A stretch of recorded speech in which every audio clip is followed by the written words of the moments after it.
Assalamualaikum warahmatullahi wabarakatuh. Perkenalkan, nama saya Alexan dan rekan saya yaitu saudari Resi Sutriani. Kami di sini dari kelompok 9 akan menjelaskan isi materi makalah kami, yaitu yang berjudul Efisiensi Alokasi dan Distribusi Pendapatan. A. Pengertian efisiensi alokasi dan distribusi pendapatan. 1. Efisiensi alokasi. Efisiensi alokasi sering disebut Pareto efisien. Pareto adalah ekonomi Italia yang dikenal yang menulis konsep ini. Suatu alokasi dikatakan Pareto efisien apabila barang-barang yang tidak dapat dialokasikan ulang untuk membuat keadaan seseorang lebih baik tanpa membuat keadaan orang lain menjadi lebih buruk. Dalam ekonomi konvensional, keadaan ini dikenal sebagai efficient allocation of goods, yaitu alokasi barang-barang yang dikatakan efisien apabila tidak seorang pun dapat meningkatkan utilitinya tanpa mengurangi utility orang lain. Situasi semacam ini dianggap efisien karena meningkatkan kegunaan seseorang tanpa mengurangi kegunaan orang lain. Imam Ali radhiyallahu an pernah berkata, yaitu janganlah kesejahteraan salah seorang di antara kamu meningkat, namun pada saat yang sama kesejahteraan yang lain menurun. 2. Distribusi pendapatan. Distribusi merupakan suatu usaha penyaluran barang dan jasa dari konsumen kepada produsen sehingga penggunaannya sesuai dengan yang dibutuhkan. Dengan kata lain, distribusi merupakan kegiatan ekonomi yang dapat menjembati antara produsen dengan konsumen. Distribusi dalam Islam pada hakikatnya mempertemukan kepentingan konsumen dan produsen dengan tujuan kemaslahatan umat.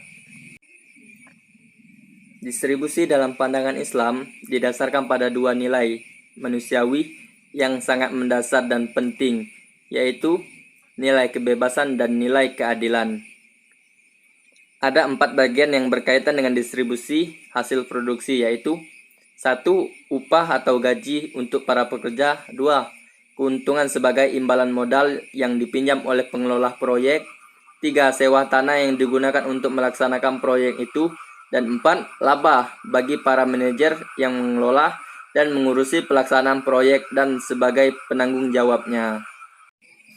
Baik, selanjutnya yang B yaitu pertukaran dan keseimbangan konsumsi antar individu.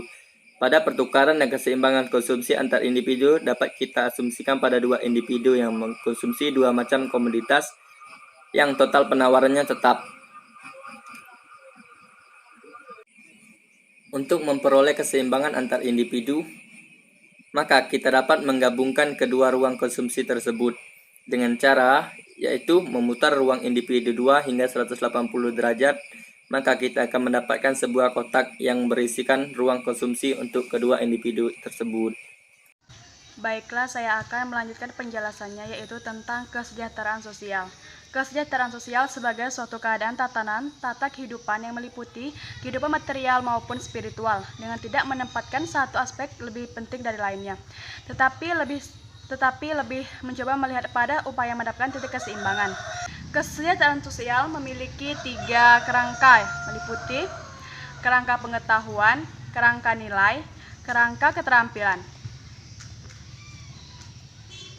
Tujuan kesejahteraan sosial yaitu untuk dapat mengembalikan keberfungsian setiap individu, kelompok, dan masyarakat dalam menjalani kehidupan, yaitu dengan mengurangi tekanan dan goncangan yang dapat meningkatkan kesejahteraan sosial.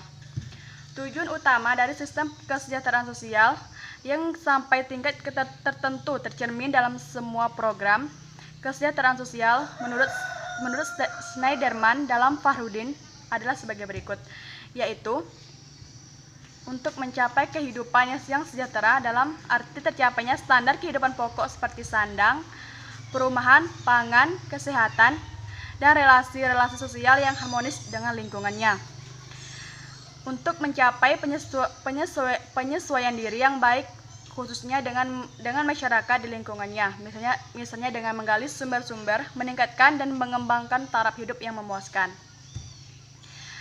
Fungsi kesejahteraan sosial selain memiliki tujuan untuk mencapai kehidupan yang layak bagi masyarakat, juga memiliki fungsi-fungsi yang berkaitan erat terhadap keberfungsian sosial dalam kehidupan. Kesejahteraan sosial selain memiliki tujuan dan fungsi yang sangat penting bagi yang mempelajarinya, kesejahteraan sosial juga memiliki beberapa komponen-komponen yang tidak kalah jauh penting. Komponen-komponen tersebut menjadi suatu pembeda antara kesejahteraan sosial dengan kegiatan-kegiatan lainnya, yaitu antara lain organisasi formal. Usaha kesejahteraan sosial terorganisasi secara formal dan dilaksanakan oleh organisasi atau badan usaha yang formal pula. Yang kedua yaitu pendanaan. Tanggung jawab dalam kesejahteraan sosial bukan hanya tanggung jawab pemerintah, melainkan tanggung jawab masyarakat. Yang ketiga yaitu tuntutan kebutuhan manusia. Kesejahteraan sosial harus memandang kebutuhan manusia secara keseluruhan, tidak hanya memandang manusia dari satu aspek saja. Hal inilah yang membedakan pelayanan kesejahteraan sosial dengan yang lainnya. Yang keempat yaitu profesionalisme. Pelayanan kesejahteraan sosial dilaksanakan secara profesional berdasarkan kaidah ilmiah, terstruktur, sistematik, dan menggunakan metode dan teknik-teknik pekerjaan sosial dalam praktiknya. Yang kelima yaitu kebijakan. Pelayanan kesejahteraan sosial harus ditunjang oleh seperangkat perundang-undangan yang mengatur syarat memperoleh, proses pelayanan dan pengakhiran pelayanan. Yang keenam yaitu peran serta masyarakat. Usaha kesejahteraan sosial harus melibatkan peran serta masyarakat agar dapat berhasil dan memberi manfaat kepada masyarakat. Yang ketujuh, data dan informasi kesejahteraan. Pelayanan kesejahteraan sosial harus ditunjang dengan data dan informasi yang tepat. Pembahasan selanjutnya yaitu tentang efektivitas. Efektivitas merupakan kemampuan melaksanakan tugas, fungsi, operasional kegiatan, program, atau misi daripada suatu organisasi atau sejenisnya yang tidak adanya tekanan atau ketegangan di antara pelaksanaannya. Efektivitas selalu terkait dengan hubungan antara hasil yang diharapkan dengan hasil yang sesungguhnya dicapai.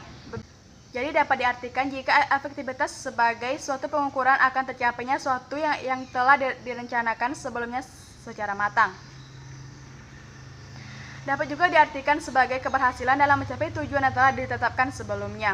Selain itu, efektivitas adalah hubungan antara output dan tujuan, di mana efektivitas diukur berdasarkan seberapa jauh tingkat output dan keluaran kebijakan untuk mencapai tujuan yang telah ditetapkan. Untuk itu, perlu diketahui alat ukur efektivitas kinerja menurut Richard dan M. Stars, yaitu yang pertama, kemampuan menyesuaikan diri. Pengukuran efektivitas dapat dilakukan dengan melihat hasil kerja yang dicapai oleh suatu organisasi. Efektivitas dapat diukur melalui berhasil tidaknya suatu organisasi mencapai tujuan-tujuannya. Yang kedua yaitu prestasi kerja. Prestasi kerja adalah suatu hasil kerja yang dicapai seseorang dalam melaksanakan tugas-tugas yang dibebankan kepada seseorang yang berdasarkan atas kecakapan, pengalaman, kesungguhan, dan waktu. Yang ketiga yaitu kepuasan kerja. Kepuasan kerja yang dimaksud adalah tingkat kesenangan dirasakan seseorang atas peranan atau pekerjaannya dalam organisasi. Kesimpulan dari pembahasan kami yaitu distribusi pendapatan merupakan aspek penting karena berkaitan dengan bagaimana individu dapat mengalokasikan sumber dayanya secara efisien. Sumber daya yang efisien akan tercipta manakala individu dapat mencapai titik kepuasan maksimal dengan seadil-adilnya tanpa menzalimi individu lainnya. Dalam Islam, terdapat berbagai nilai dan norma-norma yang harus diperhatikan dalam hal pengalokasian maupun pendistribusian pendapatan. Nilai dan norma inilah menjadikan berbeda dengan konvensional. Islam memang mengenal adanya kepemilikan individu yang mana dengan kepemilikan tersebut individu bebas memanfaatkannya. Namun harus digarisbawahi terkait dengan kebebasan kepemilikan, jadi pada intinya sebelum mengalokasikan dan mendistribusikan sumber daya yang dimiliki terlebih dahulu mempertimbangkan kemaslahatan umat dan bukan self-interest. Dalam ekonomi konvensional, alokasi barang dan jasa dikatakan efisien bila tidak seorang pun dapat meningkatkan utilitinya tanpa harus mengurangi utility orang lain. Pada intinya, ketika sumber daya yang ada telah habis teralokasi, maka itu bisa dikatakan efisien tanpa memperdulikan itu adil atau tidak. Terima kasih. Itulah pembahasan kami. Wassalamualaikum warahmatullahi wabarakatuh.